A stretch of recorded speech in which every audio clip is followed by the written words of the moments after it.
지난번에 열애장경의 법문을 시작을 했습니다. 이 법문은 벌써 몇 년 전에 한두 차례 함께 공부했다고 생각이 됐습니다만은 워낙 중요한 대문이고 또 함께 공부한 지도 시간이 갔길래 다시 시작을 했습니다. 형제들이 마음속에 기억이 새로우리라고 믿습니다. 제가 자주 이 법문을 인용을 하고 마침 또 보니까 월간불강 11월 호에 불강법단란에도 이 법문의 한 토막이 나가 있더군요. 그래서 저는 그만큼 우리 불강의 믿음의 교법 체계를 다져가는 데 있어서 이 열애장경의 법문을 중요시합니다. 그것은 바로 형제들 아시는 바와 같이 열애장경의 이 가르침이 그대로 마하바냐바라밀, 내 생명 마하바냐바라밀, 부처님 무량공덕생명, 이 말이 바로 바냐바라밀 이 말이라고 하는 말은 나지 않아도 그 법문 내용이 열애장경에 바로 뛰어나옵니다. 우리 모두가 바로 범부가 아니다, 무능자가 아니다, 업보중생이 아니다. 모두가 열애와 더불어 함께하고 있는 실력자다.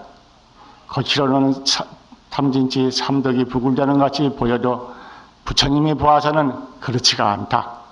모두가 열애의 눈, 열애의 지혜, 열애의 몸을 갖추어 있다.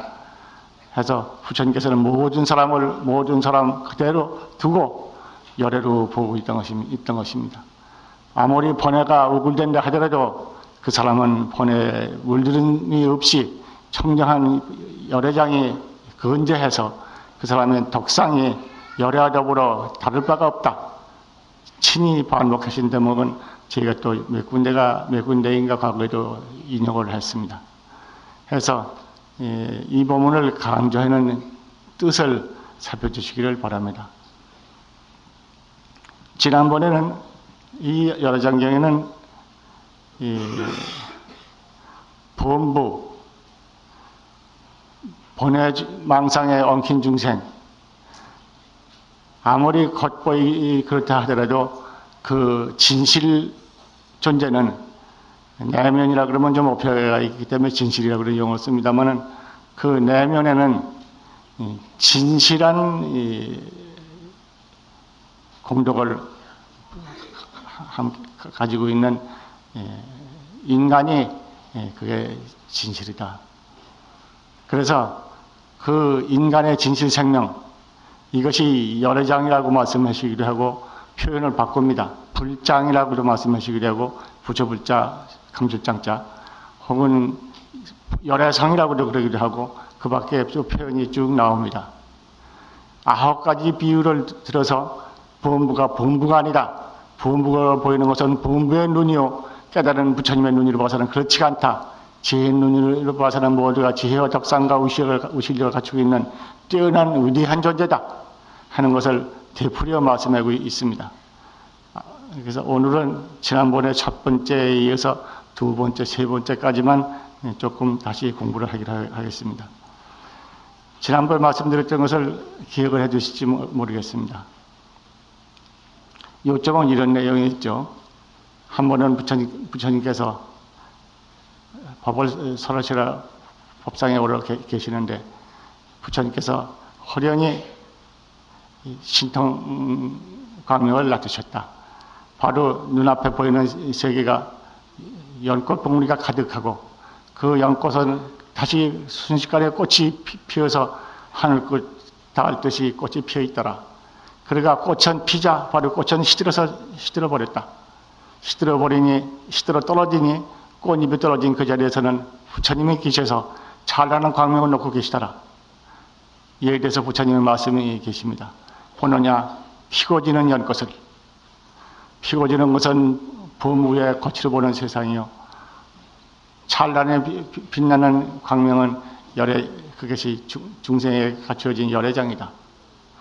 바로 이 열애장, 부처님의 광명은 연꽃이 피기 전이나 피었을 때나 친 다음에나 변함없이 항상 빛나고 있느니라 하셔서 대개 그러한 요점으로 말씀하셔서 우리 범부라고 스스로 자처하고 있다 하더라도 부처님께서는 바로 열애장, 부처님의 열애 공덕을 갖추고 있는 열애장이다 하고 말씀하고 계시고, 또 미혹했다고 해서 열애장이 어디 간 것도 아니며 범부라고 해서 열애장이 덜한 것도 아니다.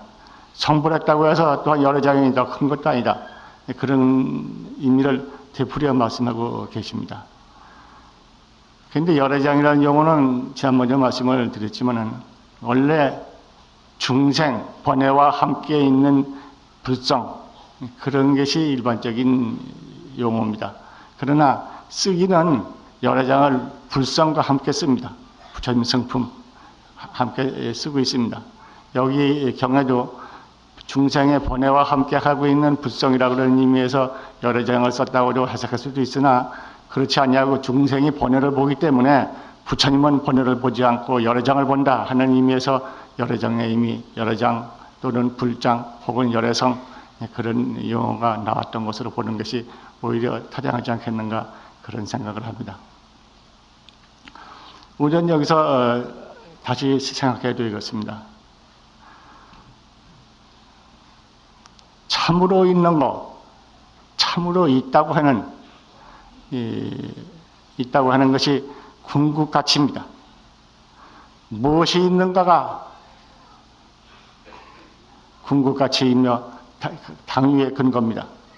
저는 그렇기 때문에 정전부터 말씀드려 오기를 존재가 당위를 결정한다.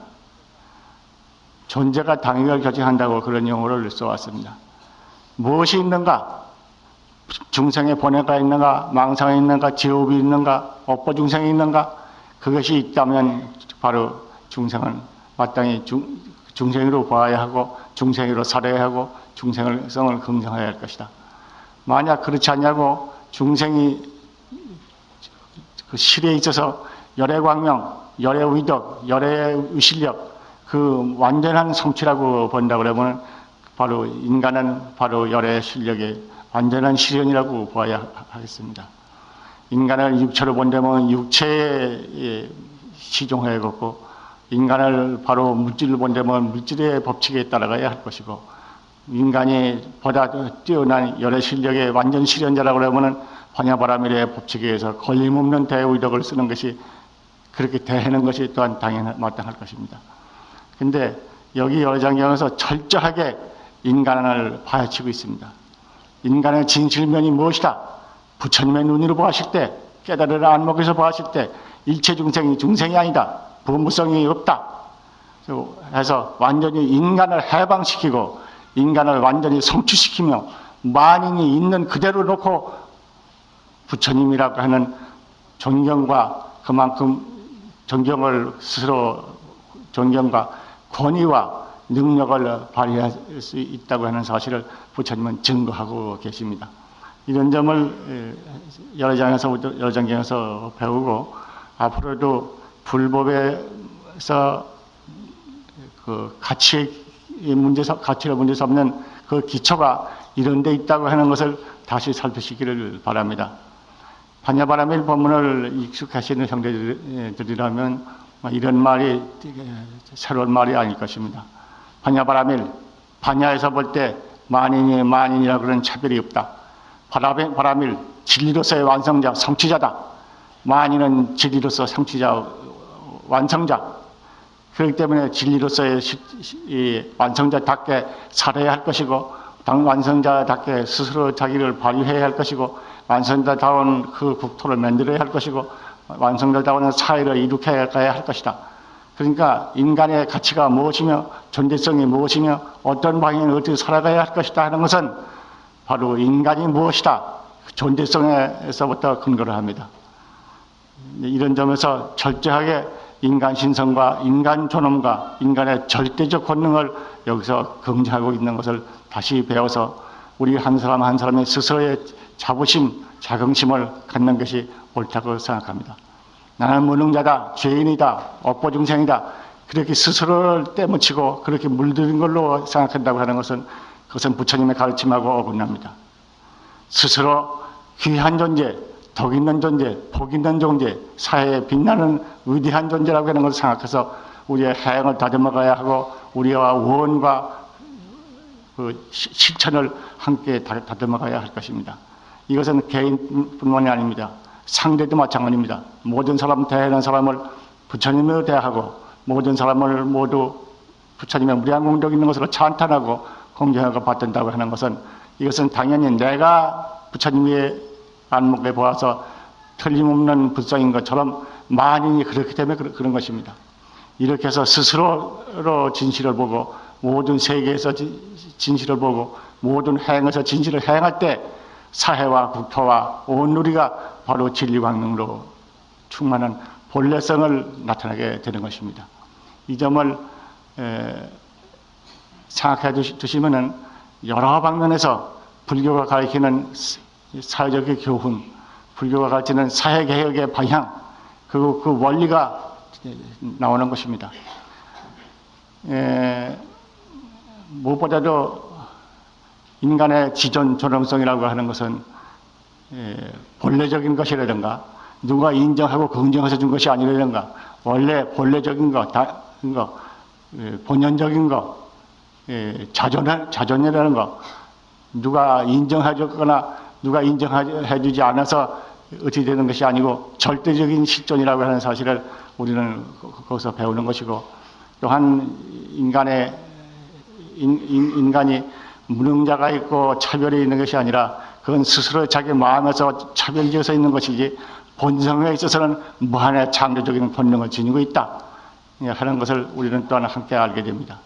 인간이 가지고 있는 무한의 본능의 창조적 의덕, 이것을 깊이 믿고 스스로 발휘하며 서로 발휘하도록 돕고 사회적 시설과 사회적 체제, 제도를 통해서 또한 인간 능력의 완전한 개발을 촉진해 나간다면 그만큼 있는 대로 그대로 이 사회가 달라질 것입니다. 그뿐만 아니라 우리 항상 지정하고 있는 동일성의 원리 같은 것도 여기서 마찬가지입니다. 모두가 열애장, 부처님 무량공덕 갖춰져 있는 진실생명, 이 생명은 따로따로 독립해서 대립해 있는 존재가 아니라 모두가 하나를 이루고 있는 동일자다. 반야바라밀 동일자다. 마하반야바라밀 동일자다. 열애장 동일자다. 불장 동일자다. 열애성 동일자다. 진리공덕으로서 동일자. 그러니까 서로 받들고 서로 우애하고 서로 섬기고 서로 한 마음에 대해서 사랑한다고 하는 것은 당연합니다. 그렇기 때문에 자비는 우리가 지닌 본래 생명의 체온이다 하는 표현을 제가 기왕에 해왔습니다만 그런 이유가 그런 것입니다. 자비는 내 생명의 체온, 만인과 더불어 함께하고 있는 진실 생명의 체온이다. 이 체온이 식어 빠졌을 때, 싸늘하게 되었을 때 육체가 되어버리고 물질화되는 것입니다. 인간은 따뜻하고 서로 섬기고 서로 우애해주고 사는 것이 그대로 자기 생명을 사르고 자기 생명을 호흡하는 원리라. 어제도 이야기가 삐뚤어 나간 것 같습니다. 하여튼 여러 장경에서 부처님 말씀하고 계신 것은 우리 중생이 아니다. 삼덕이 부글거리고 번뇌가 아무리 덮여있는 듯이 보이더라도 실로는 그렇지 않다. 청정덕상이 완전히 갖추어진 열애장이다. 이것을 강조하고 있다는 점을 다시 되풀이하면서 오늘의 대목에 들어가겠습니다. 금제법문 2 부처님 말씀, 그 선남자에서부터 천천히 한번 읽어보실까요?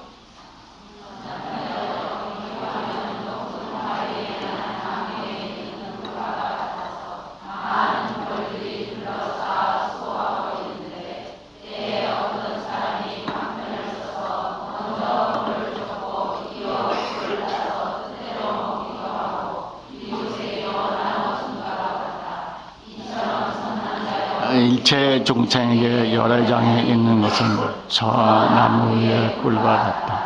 여러 번에 덮인 바 되면 저 꿀벌이 수고하는 것과 같다. 열애가 불안해서 여실히 이것을 권하고 선방편으로 마땅한 날 따라 법을 설해야 번뇌를 없애고 불지경을 열어 널리 세균을 이루어 불설을 짓는다. 감목법을 연설하여 너희 증거가 이르게 하고자 대리심으로 중생을 제도한 거기까지요. 대개 참 쉬운 비유로서 말씀해 주시고 간절하신 가르침의 뜻을 대개 짐작을 할 수 있습니다. 연꽃 비유로서 변화 가운데서도 변하지 않는 이 열애광명 부처님 공덕 열애장의 말씀을 앞에서 말씀 나왔는데 이번에는 그렇지 아니하고 꿀벌 벌이 와그라그라 해서 벌집을 지키고 있는 꿀벌의 꿀벌통의 비유가 나옵니다. 나무가 있는데 그 나무는 높은 바위 위에 났다. 이 바위 위에 나온 나무 위에 꿀벌이 집을 지어서 거기다 꿀벌통을 앉히고 있다. 거기는 꿀벌들이 그저 왕왕하고 그걸 지키고 있다. 그런데 어떤 지혜 있는 사람이 와가지고 좋은 방편을 써가지고 벌을 쫓고 꿀을 따서 스스로도 먹고 이웃과도 함께 나눠 먹는다.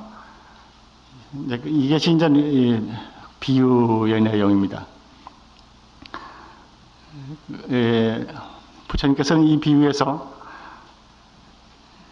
중생이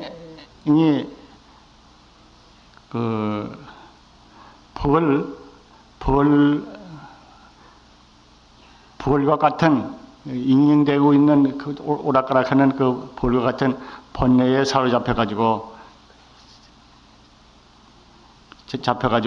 꿀을 보지 못한다. 지혜 있는 사람이 벌을 쫓고 그 꿀을 따서 먹고 함께 나누기도 한다. 이제 그것이 이제 그 대목인데, 부처님은 그 번뇌에 휩싸이고 번뇌에 사로잡혀 있는 범부들을 꿀벌에다 비유를 했습니다. 그래서 이 꿀벌을 쫓기 위해서 벌을 쫓기 위해서 여러 가지 방편을 써서 법을 설해서 번뇌를 없애고 불지견을 열어서 세간을 위해서 불서를 짓는다 하시는 게 부처님의 말씀이신데,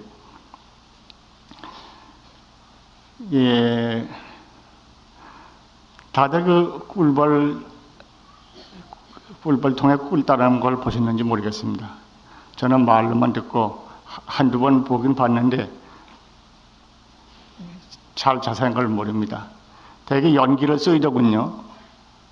꿀벌이 꿀벌통을 지키고 있는데 연기를 쏘여가지고 가까이는 그 담배 피시는 분이 담배를 피워 먹으면서 그 연기를 푸푸 풍기면 꿀벌이 담배를 싫어해서 피합니다.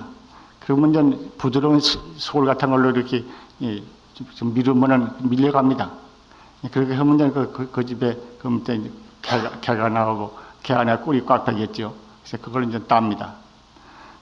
그런 방법도 있고, 요새는 쑥 같게 연기가 많이 나는 그것을 불을 붙여서 공기를 집어넣어서 그래서 연기를 풍기게 해가지고 그 연기를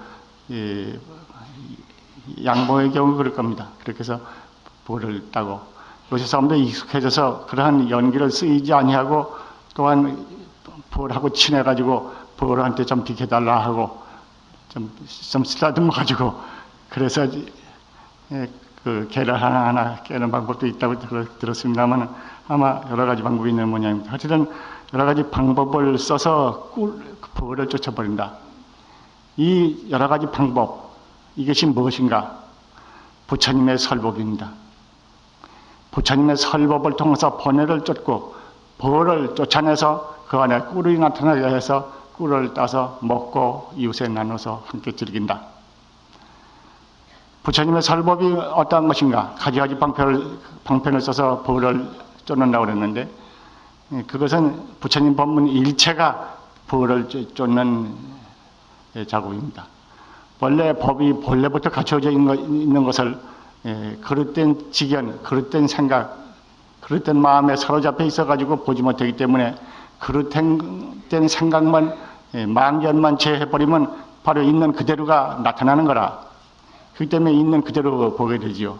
그렇기 때문에 부처님의 설법은 모두가 그 방법은 달라도 내용은 달라도 그렇게 덮여 있는 것을 제거해버리고 덮여 있는 것을 사로잡혀 있는 생각에서 띄어버리게 하고 또는 거기서 벗어나가지고 그 덮여 있지 아니하는 본성 그대로를 직관하는 그런 방법도 쓰기로 하고 하는 방법이 부처님의 설법의 내용이고 꿀벌을 쫓는 방법이라.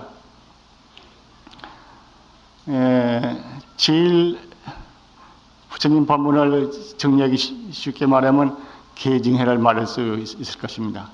부처님의 계행, 가르치면 계명을 지키는 거라든가 마음의 안정을 지키는 정을 닦는다든가 혹은 부처님의 지혜를 닦는 경이나 교학을 공부한다든가 이 모두가 바로 계징의 사막이 그대로 꿀벌을 쫓는 방법입니다.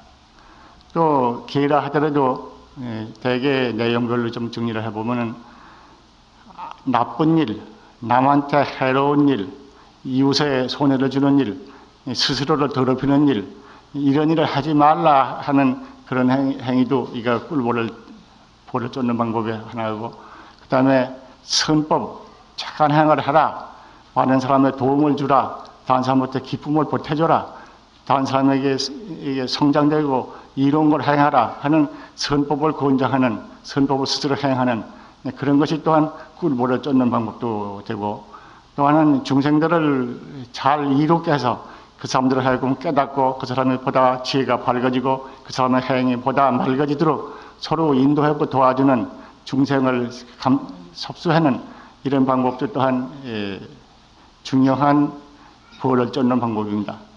부처님의 교법에서 이렇게 삼치정계법이라든가 계정의 상업법이라든가 여러 가지로 말을 할 수 있으나 부처님 법문 모두가 이 번뇌를 제거해서 번뇌가 없는 걸 알아서 번뇌가 없는 자리에 직도 곧 이르게 하는 것이 부처님의 필경의 방편이시라.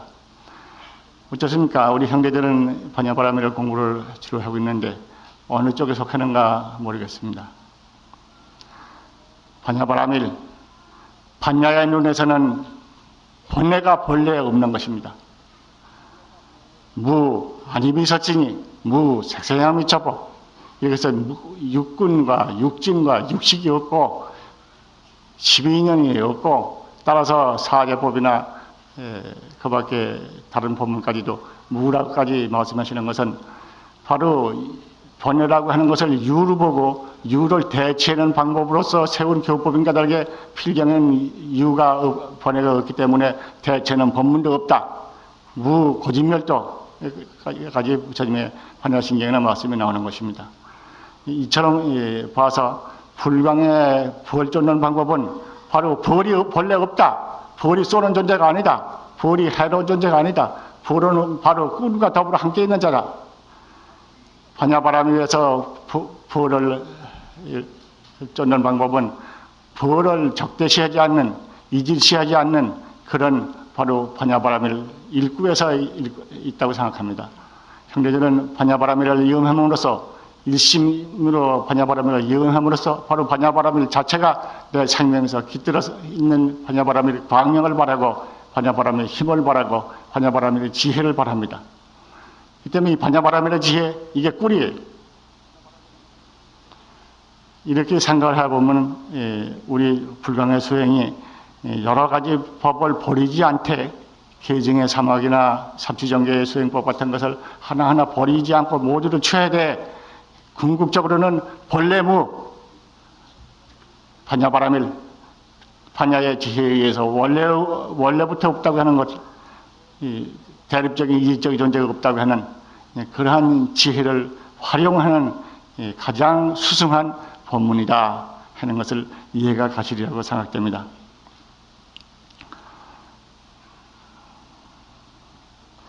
부처님께서는 선방편으로 마땅한 바를 따라 법을 설하여 번뇌를 없애고 불지견을 열어 널리 세간을 위하여 불사를 짓는다. 불지견을 연다. 불지견을 연다 이 말은 불지견이 있기 때문입니다. 먼저 있는 것입니다. 불지견을 가지고 있는데 불지견을 모르기 때문에 불지견을 알고 불지견을 열어서 밝은 광명을 비치게 해서 어두운 무명 내지 그 밖에 온갖 차별 분별의 세계를 말끔히 맑혀서 광명 하나로서 충만한 세계인 것을 드러냅니다. 불지견은 본래부터 갖추어진 부처님의 실력이며 만인의 본래 생명이며 진실존재의 궁극적인 실자다. 이렇게 보시면은 바로 이 불지견을 열어보이고 불지견을 행하고 하는 것이 부처님의 참뜻인 것을 알게 되실 겁니다. 법화경에도 부처님이 세계관에 오신 목적이 무엇인가? 불지견을 열고 부처님을 불지견을 보이고 부처님 불지견을 깨닫게 하고 불지견에 들어게 하기 위해서 열어놓은 세상에 왔느니라 하는 것이 말씀이 계십니다만 부처님의 설법이 전부가 그러한 불지견을 여는 법문이라고 하는 것. 불지견을 여는 방법은 불지견이 닫혀있는 것이 아니라 번뇌에 사로잡혀서 번뇌에 관심을 두고 번뇌에 사로잡혀 있기 때문에 사로잡혀 있는 것, 집착하고 있는 걸 띄게 만드는 거라. 띄면 번뇌가 없는 거예요. 여기서 불지견을 보게 되는 것이다. 거기까지는 대강 그 정도로 지나가고요. 그 다음 차례 같이 한번 읽어보실까요?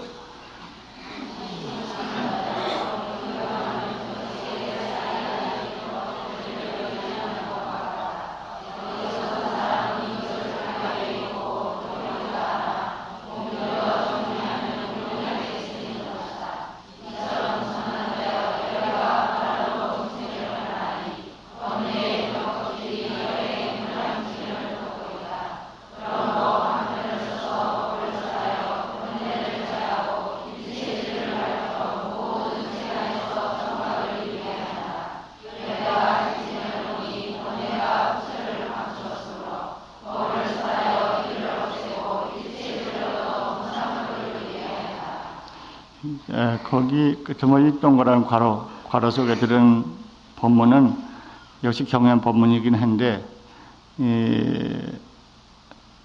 앞에 법문에 연속된 것이 아니고 그 다음에 개성 법문이 있습니다만 개성 법문의 한 토막을 제가 떼어다 거기다 붙였습니다. 그리고 그 앞에 아까 읽으신 대목 끄트머리 두 줄도 역시 그렇게 경에 나오는 개성분의 일부를 거기 빌려다 실었습니다. 그러니까 그걸 양해를 바랍니다. 여기서는 방아를 찢지 않은 정매하지 않는 벼를 가지고 말입니다. 어리석은 자가는 이 벼를 먹을 수 없는 것이다. 소용없다고 생각하고 가벼이 보고 버리지만은 지혜 있는 사람은 바로 그것을 그 곡식인 것을 알아서 방아를 찧어서 정매해서 그렇게 해서 하면 바로 왕자의 찬이 된다. 이게 개성부에 나오는 말씀입니다. 임금님 수라상에 오를 것이 된다 하는 것입니다. 사실 이 껍데기, 배의 껍데기, 배의 쌀을 감싸고 있는 껍데기가 이것이 중생의 번뇌라고 그랬고 번뇌를 찐을 방아를 찢는 이걸 통해서 번뇌가 없어서 쌀이 나타나는 것 비유를 여기 들고 있습니다. 그래서 이 쌀이 모든 사는 사람들의 생명을 지탱하고 세상을 있게 만드는 가장 유용한 것으로 바꾸게 하는데 그것은 바로 지혜가 있는 사람이 있어서 번뇌를 그 방아를 찧어서 그 안에 쌀이 들었다 하는 것을 알고 그걸 하는 사람이 있는 것이다. 그것을 여기서 알게 됩니다. 이렇게 된다고 한다면 우리 형제들이 바로 모두가 방아꾼이 되어서 배 껍데기가 없는 것이고 그걸 다 싹 벗겨서 그건 관념에 망념에서 흘러잡힌 거니까 망념 관념을 털어버리면은 그 배가 다 껍질이 다 벗겨져서 쌀이 나타나서 쌀 그대로 만인이 함께 먹고 임금님이 잡수시고 또한 부채부리에게도 고양할 수 있는 그러한 왕자의 잔이 되는 것이다 하는 것을 생각할 수가 있습니다. 어떻게 방아를 찢는가? 방아 찢는 방법에 대해서는 아까 말씀드린 몇 가지 방법을 생각할 수가 있을 것입니다. 부처님의 말씀하신 것 수행, 그 모두가 방아 찢는 것이다. 바로 자신에게 들어있는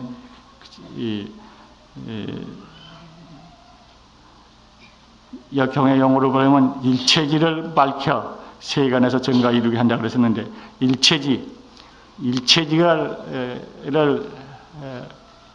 밝힌다고 하는 것은 바로 구름에 덮인 하늘의 태양이 구름을 바람으로 옮겨버렸을 때 찬란한 태양이 그대로 변함없이 쏟아지는 것처럼 일체지의 광명이 일체 세간의 만법을 다 알게 돼서 결국 바로 무상도를 자신 가운데서 확인하는 것입니다. 이걸 생각해 보면 우리 형제들, 우리 불자들은 모두가 방아 찢는 사람, 꿀 따는 사람, 그런 비유를 생각할 수가 있습니다. 그래서 간절하시면서도 친절하고, 그리고 아주 쉽게 이렇게 하신 법문의 뜻을 잘 살펴서 우리들 마음 가운데서 방아를 찢지 아니하는 그 배를 갖다가 그거는 쓸모가 없다고 버리는 어리석은 자가 되지 말도록 우리 스스로 다짐해야겠습니다. 실제 죄송한 이야기지만은 제가 직계는 안 해봤어도 제가 제 방에 다니면서 견문한 정도만 가지고 말을 하면은 아직도 한국 불교에는 그 배 껍질을 있는 그 배를 방아를 찔 생각 안 하고, 바로 이것은 먹을 수 없는 것이다. 이 어리석은 사람이 취했다고 경에 말씀한 것처럼 그쪽 편에 쓴 경우가 많습니다. 바로 만인이 신성하고 존엄하고 원래로 청정하다 하는 것은 조사의 말씀이고 안목의 밝은 스님네들이 항상 하시는 말씀이건만, 그 말씀이 그건 부처님의 말씀, 조사의 말씀, 큰 스님의 말씀을 끝내버리고 말고 자기 자신은 끝까지 어포중생이다, 제업중생이다, 나는 고난을 벗을 수 없는 숙명적인 존재다 하고 스스로를 어두운 구름 속에 몰아넣어서 자기 규정을 하는 경우가 많이 있습니다. 또 그런 것을 가르치고 있는데도 많이 있습니다. 바로 인간이 본청정, 본래 해탈, 본래 완성, 본래 성취자라고 하는 이 가르침을, 반야의 가르침을 이해하는 분이 그렇게 많지 않는 것입니다. 제가 능력이 없는데도 불구하고 감히 여러 형제들 앞에 나와서 이런 말을 말하게 되는 것이 바로 요인이 거기 있습니다. 반야의 가르침, 이 반야의 가르침을 통해서 이 땅의 모든 사람이 실로 청정하고 완성자고 위대한 그 역사를 빛낼 사람이다 하는 것을 각자가 깨닫고 사회, 제도, 모든 체제를 통해 가지고 만인이 가지고 있는 지혜와 능력을 개발하고 그걸 여실히 발휘하게 만들어서 정말 이 정불국토를 이 땅에 실현해야 하지 않겠는가, 그런 생각들이 조금이라도 움직였기 때문에 감히 형제들에게 혹시나 하고 도움이 될까 해서 이 말씀을 드리게 된 것입니다. 오늘은 이 정도로 말씀드리겠습니다. 부디 열애장경에서 한결같이 말씀하시는 열애장, 부처님의 말씀을 바로 우리 자신의 것으로 받아들여서 우리들이 그런 어둠에 빠지는 일이 없도록 돌이켜보고 반성해야 하겠습니다. 그리고 부탁을 또 드립니다. 형제 여러분, 감사합니다.